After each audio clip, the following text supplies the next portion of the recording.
Hello, dear students. Welcome to Nidhi Science Academy. We were studying the chapter Chemical Coordination and Integration. Okay. We have studied about different hormones. Here we have studied about pancreas. Okay. Glucocorticoids. Glucocorticoids पढ़े थे हमने. क्या होता है, adrenal cortex से secrete होते हैं corticoids, जिनको ग्लूकोकॉर्टिकॉइड्स बोलते हैं, जो ग्लूकोनियोजेनेसिस को स्टिमुलेट करते हैं.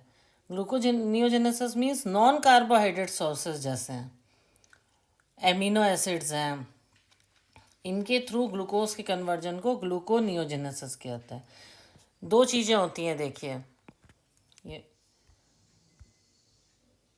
सी हेयर. ओके. एक होता है ग्लूकोनियोजेनेसिस, मतलब नॉन कार्बोहाइड्रेट सबस्ट्रेट होते हैं उसमें, जैसे लैक्टेट, एमिनो एसिड, ग्लिसरॉल, ये ग्लूकोज में कन्वर्ट होते हैं. तो ग्लूकोकॉर्टिकॉइड्स क्या करता है, स्टिमुलेशन किसका देता है, ग्लूकोनियोजेनेसिस का. ओके. और जब ब्लड ग्लूकोज लेवल कम हो जाता है तो क्या होता है, इंसुलिन क्या स्टिमुलेट करता है, इंसुलिन स्टिमुलेट करता है ग्लाइकोजेनेसिस. ओके. इंसुलिन क्या करता है, स्टिमुलेट ग्लाइकोजेनेसिस.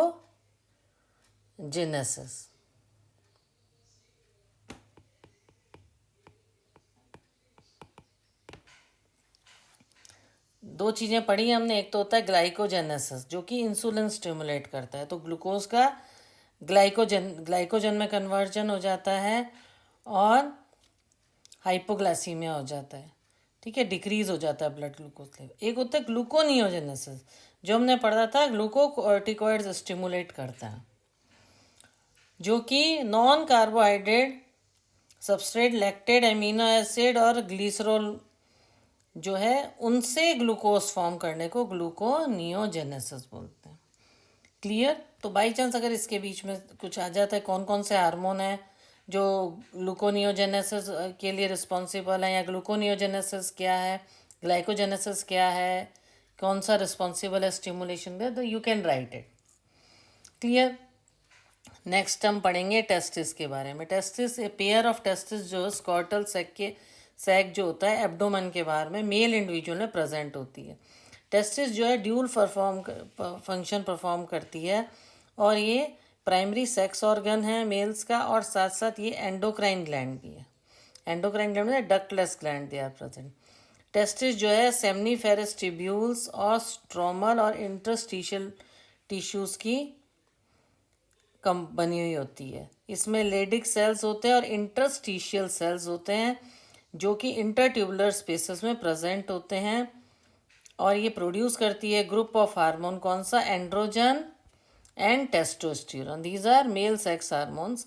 एंड्रोजन जो है वो डेवलपमेंट और मैच्योरेशन में हेल्प करता है, जैसे epididymis, vas deferens, seminal vesicles, prostate gland, urethra, ये सब का जितना भी डेवलपमेंट है सेक्स ऑर्गन्स का, मेल के सेक्स ऑर्गन्स को ये डेवलप करती है और मैच्योर करती है और उनके फंक्शंस में हेल्प करती है.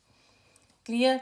और ये हार्मोन्स क्या स्टिमुलेट करते हैं, जैसे मसल्स बनना, जैसे जैसे ग्रोथ होती है मेल पर्सन की, फेशियल हेयर, एक्सिलरी हेयर, है ना, और एग्रेसिवनेस आना ना, ग्रोथ के साथ एग्रेसिवनेस बढ़ती है, जैसे गुस्सा आना, हेयर डेवलप होना आर्म पिट्स में और पेल्विक एरिया में, लो पिच होना वॉइस की.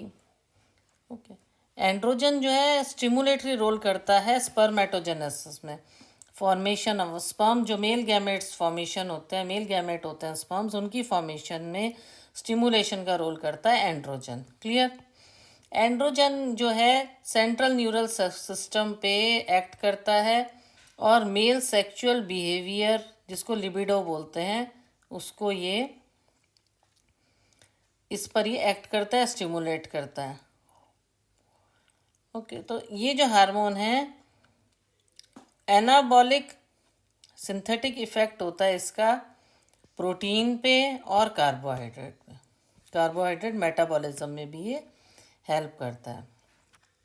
ये कहाँ प्रेजेंट है, एक बार हम फिर से 22.1 में हम we can see here, okay, this is testis in males. और यहाँ पर ओवरी फीमेल में, यहाँ पर कौन सा ऑर्गन होता है, ओवरी प्रेजेंट होता है फीमेल्स में। अब नेक्स्ट हम ओवरी पढ़ाएंगे, टेस्टिस के बारे में, उसके फंक्शन के बारे में, और हमने अभी पढ़ा। Now we will discuss about the female sex organ, जिसको बोलते हैं ओवरीज। ये एब्डोमन में प्रेजेंट होता है और प्राइमरी फीमेल सेक्स ऑर्गन है जो कि एक ओवम प्रोड्यूस करता है। Clear, it produces one ovum during menstrual cycle. जो मंथली फीमेल्स में मेंस्ट्रुअल साइकिल, मंथली साइकिल होती है, तो मेंस्ट्रुअल साइकिल के टाइम फीमेल सेक्स ऑर्गन एक ओवम प्रोड्यूस करता है। और ओवरी क्या प्रोजेक्ट करती है, दो स्टीरॉयड हार्मोन्स प्रोड्यूस करती है, जिसको एस्ट्रोजन और प्रोजेस्टेरोन कहते हैं।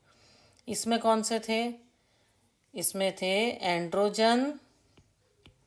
देखिए, एक बार हमेशा लिख लो, लिखने से क्या होता है, आपको लर्न भी होता है और स्पेलिंग भी साथ के साथ याद हो जाती है। एंड्रोजन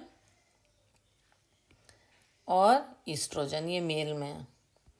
फीमेल में कौन से सेक्स ऑर्गन्स हैं, फीमेल्स में तो वन ओवरीज हैं, लोकेटेड है एब्डोमन में। और इसमें कौन से हार्मोन्स कौन से रिलीज होते हैं, ईस्ट्रोजन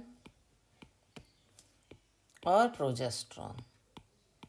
उसमें था एंड्रोजन था, इसमें ईस्ट्रोजन और प्रोजेस्टेरोन, ये फीमेल हार्मोन्स हैं। फीमेल स्टीरॉयड हार्मोन है। ओवरी किसकी बनी होती है, ओवेरियन फॉलिकल्स की प्रेजेंट होती है और स्ट्रोमल टिश्यूज होती है। इसका डिटेल स्ट्रक्चर जो होता है वो आप हायर क्लासेस में पढ़ते हो। द एस्ट्रोजन जो है ये सिंथेसाइज होता है और सिक्रेटेड होता है, मेनली ग्रोइंग ओवेरियन फॉलिकल्स में सिक्रेट होता है। तो ओव्यूलेशन के टाइम क्या होता है, जो रप्चर्ड फॉलिकल जो होता है, जो कि बर्स्ट हो गया है, वो कन्वर्ट हो जाता है कॉर्पस ल्यूटियम में, और ये प्रोजेस्टेरोन सिक्रेट करता है। ठीक है, एस्ट्रोजन किससे हुआ, ओवरी किसकी बनी होती है, हमने अभी क्या पढ़ा, देखो और बताते हैं, ओवेरियन फॉलिकल्स की बनी होती है ओवरी जो होती है।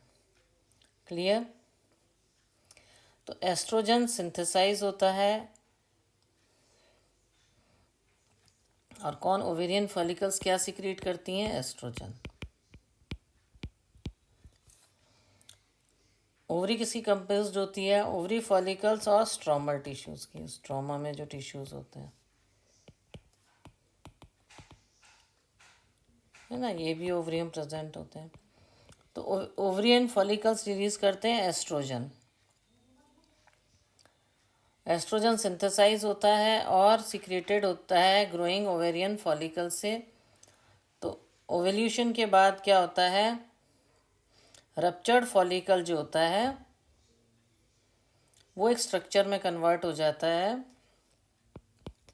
देखो, ओवुलेशन के बाद क्या होता है, जो बर्स्ट हो गया फॉलिकल, रप्चर्ड फॉलिकल जो है वो कॉर्पस ल्यूटियम में कन्वर्ट हो जाता है। किसमें कन्वर्ट हो जाता है, कॉर्पस ल्यूटियम। और ये जो कॉर्पस ल्यूटियम है वो क्या सिक्रेट करता है, वो सिक्रेट करता है प्रोजेस्टेरोन। क्लियर, एस्ट्रोजन बहुत वाइड रेंज के एक्शन करता है, जैसे stimulation of growth, activities of female secondary sex organs, और ग्रोथ होना, डेवलपमेंट होना, ये सब काम किसका है, एस्ट्रोजन का काम है। ओके, और ovarian follicles, development of ovarian follicles, और सेकेंडरी फीमेल कैरेक्टरिस्टिक्स होते हैं, जैसे हाई पिच, वॉइस का हाई पिच होना, ये भी एस्ट्रोजन के कारण है। और मेमोरी ग्लैंड्स डेवलप होना, development of breast, estrogen also regulate female sexual behaviour को भी रेगुलेट करता है एस्ट्रोजन। क्लियर। और प्रोजेस्ट्रॉन किसके काम होता है? प्रेगनेंसी। देखो पी फॉर प्रोजेस्ट्रॉन और पी फॉर प्रेगनेंसी, इस कारण भी आप याद कर सकते हो कि ये हार्मोन एस्ट्रोजन ही प्रोजेस्ट्रॉन सपोर्ट करता है प्रेगनेंसी में, और ये मेमोरी ग्लैंड पे भी एक्ट करता है और एल्वोलाई स्ट्रक्चर बनाता है मेमोरी ग्लैंड्स में, जिसके कारण बर्थ होने पे बेबी का स्टोर रखता है मिल्क को, और at the time of birth it helps in milk secretion. ये प्रोजेस्ट्रॉन के वर्क हैं। तो ये आपको एक तरह से क्लियर हो गया है। अब इसको एज इट इज़ आपको याद कर लेना। क्लियर। अब है hormones of heart, kidney and gastro intestinal tract. अभी आपने पढ़ा एंडोक्राइन ग्लैंड्स और हार्मोन्स के बारे में। तो हार्मोन्स कई टिश्यूज से भी सिक्रिएट होते हैं जो कि एंडोक्राइन नहीं है। जैसे एट्रियल वॉल है जो अपनी हार्ट की, वो सिक्रिएट करती है पेप्टाइड हार्मोन, जिसको बोलते हैं atrial natriuretic factor. Okay, atrial natriuretic factor जो डिक्रीज कर देता है ब्लड प्रेशर को। क्या करता है वो?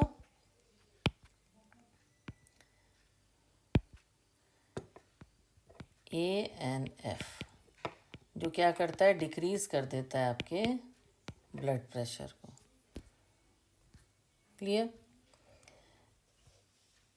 जो कि एट्रियल वॉल, जो हार्ट में हमने पढ़ा था सर्कुलेटरी सिस्टम में, एट्रियल वॉल जो होती हैं हार्ट की, सिक्रीट करती हैं पेप्टाइड हार्मोन, जिसको बोलते हैं एट्रियल नाइट्रियूरेटिक फैक्टर, जो ब्लड प्रेशर को डिक्रीज करता है। क्योंकि जब ब्लड प्रेशर इंक्रीज होता है तो ANF रिलीज होता है और डायलेशन करता है ब्लड वेसल्स का। ये क्या करता है? उसको डायलेट कर देता है, चौड़ा कर देता है। डायलेशन ऑफ ब्लड वेसल्स, जब प्रेशर बढ़ जाता है। इसी तरह से हो गया जैसे अगर आप किसी पाइप में फोर्स से पानी डालते हैं तो प्रेशर उसका बहुत तेज़ प्रेशर से पानी आता है, और वही पाइप को थोड़ा चौड़ा कर देते हैं तो प्रेशर लो हो जाता है। तो ये डायलेशन का काम अंदर जो हमारे हार्ट में एट्रियल में ये क्या करता है? ब्लड प्रेशर जब इंक्रीज होता है ANF सिक्रीट होता है, ये ब्लड प्रेशर की, ब्लड वेसल्स की वॉल को डायलेट, चौड़ा कर देता है, उससे ब्लड प्रेशर रिड्यूस हो जाता है। तो जक्स्टाग्लोमेरुलर सेल्स जो किडनी के हैं वो प्रोड्यूस करते हैं एक पेप्टाइड हार्मोन जिसको बोलते हैं इरिथ्रोपोइटिन, जो इरिथ्रोपोइसिस में हेल्प करता है। इरिथ्रो, लिख लीजिए इसको, पोइटिन। ये क्या हेल्प करता है? पेप्टाइड हार्मोन है जो स्टिमुलेट करता है erythropoiesis, means formation of RBC। Endocrine glands जो डिफरेंट पार्ट्स में प्रेजेंट है, गैस्ट्रो इंटेस्टाइनल ट्रैक्ट में प्रेजेंट हैं, वो कौन से हैं? 4 मेजर पेप्टाइड हार्मोन हैं जो कि इंटेस्टाइन में प्रेजेंट हैं। वो है gastrin, clear, secretin, cholecystokinin, CCK बोलेंगे जिसको,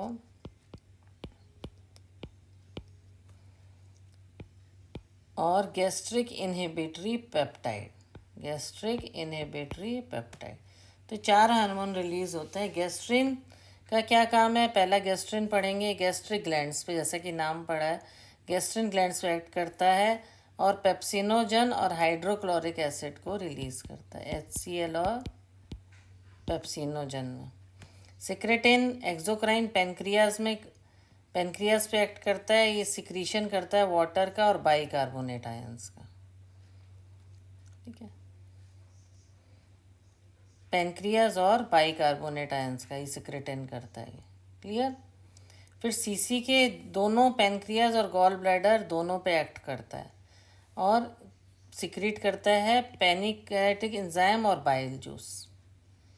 और GIP इसका जैसे कि नाम है गैस्ट्रिक इनहिबिटरी पेप्टाइड, ये गैस्ट्रिक सिक्रीशन की मोटेलिटी में काम आता है, और नॉन एंडोक्राइन टिश्यूज़ और भी सिक्रीट करते हैं हार्मोन, जो कि जिसको ग्रोथ फैक्टर्स बोलते हैं। Secrete hormones other non endocrine जो है, ओके, जो डक्टलेस नहीं है, टिश्यूज़ हैं जो सिक्रीट करते हैं हार्मोन, जिनको ग्रोथ फैक्टर्स बोलते हैं। ये एसेंशियल ग्रोथ के लिए टिश्यू की और रिपेयरिंग और रीजनरेशन के लिए रिस्पॉन्सिबल है। जीआईपी जो है इनहिबिट करता है गैस्ट्रिक सिक्रीशन को और मोटेलिटी को।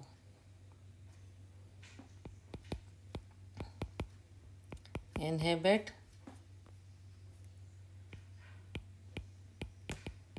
गैस्ट्रिक सिक्रीशन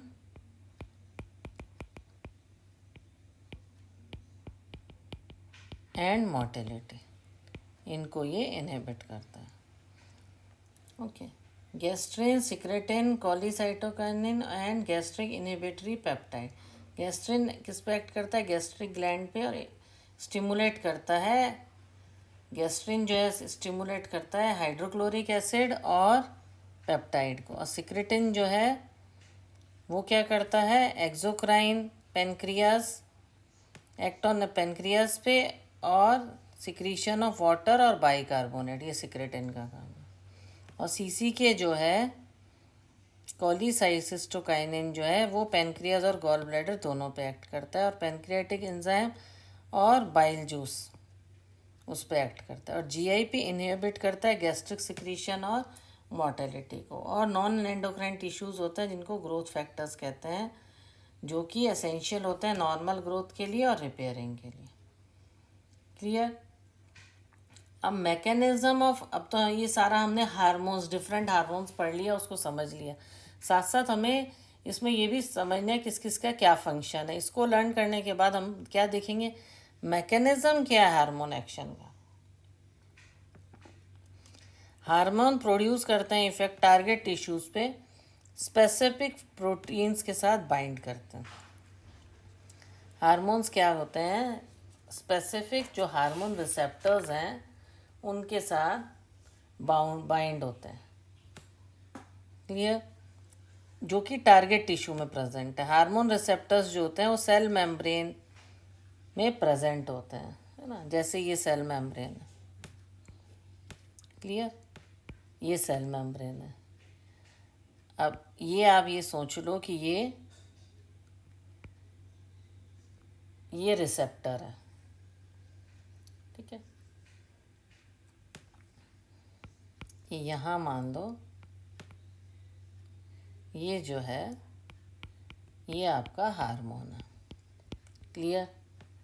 और ये क्या है? ये रिसेप्टर है। ओके, और ये आपकी मान लो ओवेरियन, ये सेल मेम्ब्रेन है। This is the cell membrane. Clear? तो क्या होगा?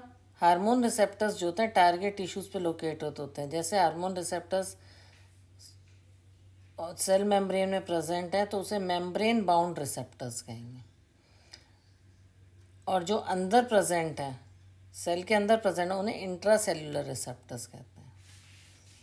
और न्यूक्लियस में प्रेजेंट है उन्हें न्यूक्लियर रिसेप्टर कहते हैं। अंदर वाले इंट्रा सेल्यूलर हो गए, मेम्ब्रेन वाले मेम्ब्रेन बाउंड रिसेप्टर्स हो गए, न्यूक्लियस वाले न्यूक्लियर रिसेप्टर्स हो गए। तो हार्मोन जब रिसेप्टर से बाइंड होता है तो उससे कहते हैं हार्मोन रिसेप्टर कॉम्प्लेक्स। मतलब ये अगर यहाँ पे अटैच हो जाएगा तो इसे हम बोलेंगे हार्मोन रिसेप्टर कॉम्प्लेक्स। तो जो भी स्पेसिफिक रिसेप्टर है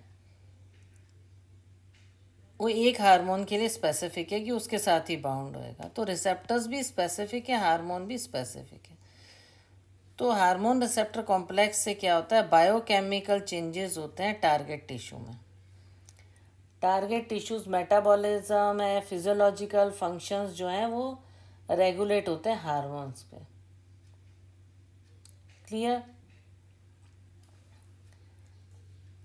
ठीक है, तो इसमें सबसे पहले इसमें हम आगे पढ़ेंगे तो आएगा रिस्पॉन्स आएगा पहला, फिर सेकंड मैसेंजर आएगा, जनरेशन ऑफ सेकंड मैसेंजर, फिर इसके अंदर जनरेशन ऑफ सेकेंड मैसेंजर में साथ में जैसे आ गया साइक्लिक, एएमपी और कैल्शियम, और उसके बाद आ गए बायोकेमिकल रिस्पॉन्सेज,